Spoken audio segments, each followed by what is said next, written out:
Sam s'explique, à propos de son arrestation en Afrique pour possession illégale d'or pur. Salut à vous, et bienvenue sur la chaîne du Shadow.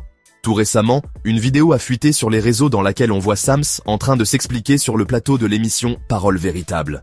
Pour lui, les événements qui se sont déroulés au cours de ces dernières 72 heures étaient juste une mise en scène montée de toutes pièces dans le but de créer un buzz et promouvoir son mini-film. Toute cette affaire a commencé après que Sams avait tenu à respecter sa parole en offrant une Rolex à Ousmane Dembélé pour avoir remporté la Ligue des Champions. Tu prends, ça c'est pour toi. Moi je prends. Tu prends, c'est pour toi. J'avais dit, j'ai fait. Mon gars. Et suite à ça, des critiques et moqueries se sont alors élevées contre le rappeur, évoquant principalement le fait que le rappeur Sams, qui peine à boucler ses fins de mois, aurait cassé sa tirelire pour offrir une Rolex ultra haut de gamme à un footballeur multimillionnaire qui n'en a pas besoin. Peu de temps après, pour montrer qu'il est financièrement bien aisé, Sams a fait une vidéo dans laquelle il lance un coup de gueule à ses détracteurs, avant de montrer 2 caisses remplies de lingots d'or. Regardez, là il y a quoi? Un bateau, une Rolex, une Audemars, il y a un chalutier, là il y a un immeuble, là il y a on peut faire quoi? Il y a tout. Donc arrêtez de vous affoler pour si peu. Vous voulez qu'on vous choque? On va vous choquer. Peu de temps après, il fut la cible d'une nouvelle vague de moqueries sur les réseaux sociaux. En effet, la plupart des internautes ont affirmé que ces lingots étaient des faux, destinés probablement au tournage d'un film. Sams, visiblement agacé, s'est engagé à vouloir prouver aux internautes que ces lingots étaient des vrais.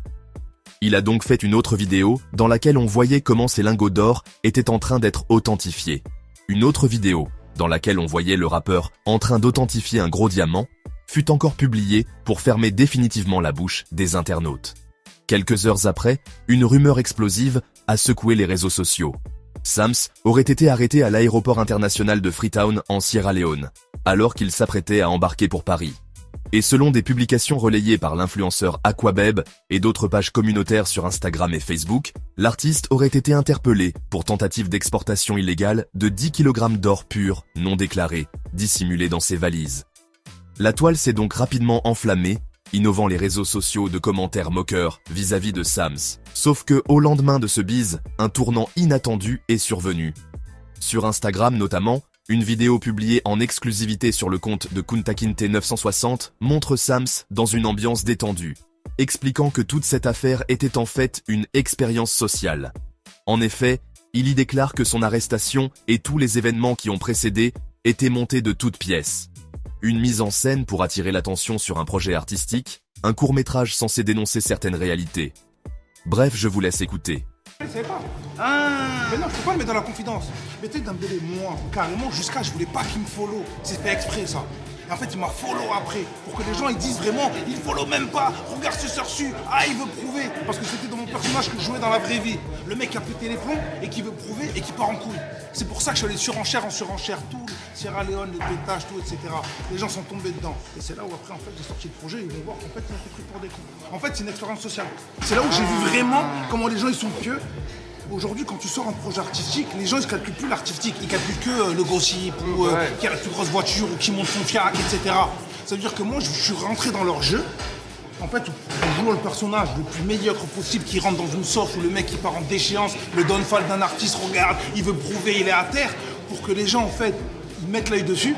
Moi, je continue à prouver, je monte des trucs de fou, les gens ils regardent, le pétage ils y ont cru et je les amène à regarder un projet artistique. Même ça c'est faux, ça c'est faux ça. Tu sais ça qu'on a tourné ça? Ça j'ai tourné en février ma gueule. Tu l'as tourné avant qu'on gagne. Wallah ça, t'as vu ça là? La photo là, ça c'est en février. Le court métrage il a été tourné. Il nous a eu. Il nous a eu. Plus à l'artistique, tu vois, vraiment. Il se consacre plus à, on va dire, le lifestyle ou la sauce dans laquelle un tel va être pour pouvoir s'intéresser à la personne, tu vois. Et je me suis dit, en fait, ce que j'allais faire, c'est en même temps une expérience sociale. C'était de montrer aux gens qu'en fait, aujourd'hui, l'artistique, il a moins de place par rapport à la communication et par rapport à la publicité, tu vois. Et c'est pour ça, il m'est venu l'idée de faire un court-métrage. Et dans le court-métrage, je ne savais pas comment, en fait, ça mettre ça en marché. Et je me suis dit, je vais jouer un rôle dans ma propre vie, tu vois, du personnage qui, justement, l'artiste qui est en quête de reconnaissance, qui veut que les gens le regardent, donc qui part dans un truc où il veut prouver, etc. Partir dans ce délire-là pour justement attirer les gens et faire sortir aux gens le pire, on va dire, de leur voyeurisme, en fait. Tu vois? Pour les prendre à leur propre jeu et les emmener sur un terrain artistique, justement. Tu vois? D'où tout le truc de faire le mec qui est vraiment en pétard sur le réseau, où je pars en couille. Et là, bizarrement, ça a étonné les gens et c'est là où ils ont commencé à s'intéresser. Tu vois? Ce que j'appelle la théorie de l'accident. C'est-à-dire que tu es sur l'autoroute, tu crées un accident, tout le monde s'arrête. Pour regarder. Alors qu'en fait, un accident, mais il s'arrête pour voir est-ce qu'il est mort, est-ce qu'il est blessé, oh regarde sa voiture, oh le pauvre. Mais en fait, les gens malheureusement, ils se nourrissent plus du négatif que de quelque chose qui est positif ou quelque chose qui va être, on va dire, vertueux. Tu vois? Donc je suis parti, on va dire, et j'ai fait l'expérience justement sur moi-même de prendre mon personnage et de le mettre vraiment dans la pire des situations critiques. Parce que si tu remarques, en tant qu'artiste, il n'y a rien de pire qu'être dans une sauce dans laquelle j'étais. Tu vois? Et en fait, c'était pour justement, en même temps, voir le comportement des gens, même par rapport dans ce milieu, tu vois. Et j'ai fait pas mal de belles conclusions, en tout cas. Des autres conclusions. Il y a des gens qui étaient contents. Quoi? Ah ouais? Si, je dis, il y a mon gars avec qui on a fait toute l'opération. Tu sais qu'ils ont fait une fête dans son quartier? Oh. Je te jure, ils ont entendu, ah, Sam, c'est papa, ils sont en prison. Ils ont klaxonné, ils ont fait une fête. Ils ont promis tout ça. Je vous jure, tu vois jusqu'où va l'humain. Et en fait, ce qui était marrant, c'est que même des fois, je recevais des messages, mais par contre, il y avait des gens qui étaient vraiment bienveillants en mode, mais frérot, qu'est-ce qui t'arrive? Mais non, tout ça.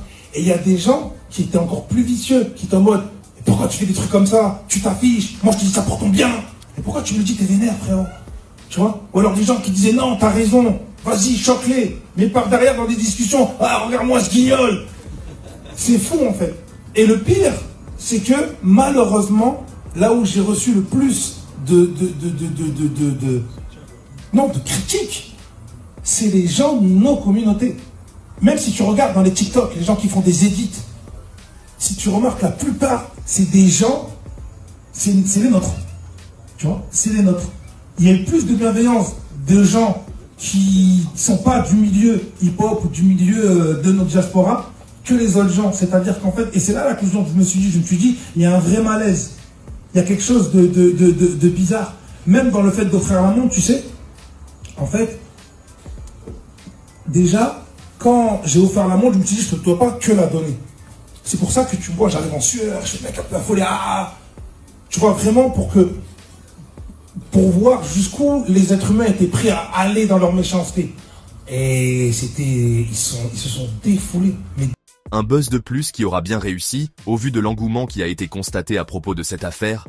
Bref. Et vous? Que pensez-vous de toute cette histoire? Dites-le moi dans les commentaires, et moi comme à l'accoutumée, je me ferai un plaisir de le lire. C'est tout pour cette vidéo, rendez-vous très prochainement pour d'autres actualités encore et toujours plus croustillantes. D'ici là les amis, portez-vous bien.